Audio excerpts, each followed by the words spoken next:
Dillstar22, Peter, I'm excited for the 26th season. I'm interested to see which drivers improve their driving standards, especially how the cars will be. I think that's the interesting part for me to see. Well, somebody, another viewer emailed me not so long ago saying it's going to be interesting this year because there's going to be so much stuff going on with the strategy and the push to pass and the active aero and this and that and harvesting the engine power and blah, blah, blah. Will the drivers have any time actually to drive the race cars anymore? Or do Liberty actually want them just to go to driverless cars? Is that what it's all about? Well, I don't think it's that, although, you know, anything could happen in the future. Let's hope it doesn't go that way.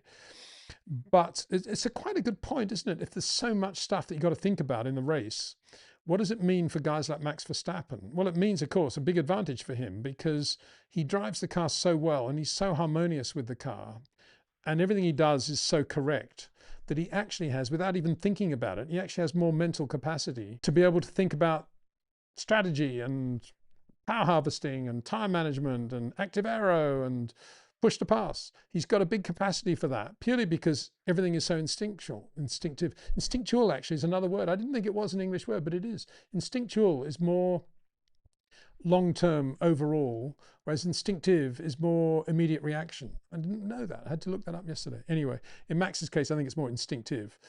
Whereas other drivers who are driving more on reflex and their pace comes from braking as late as possible, but the tires are going off and they've got to focus on that and then turn in when they get the power right and the back end's flicking a bit.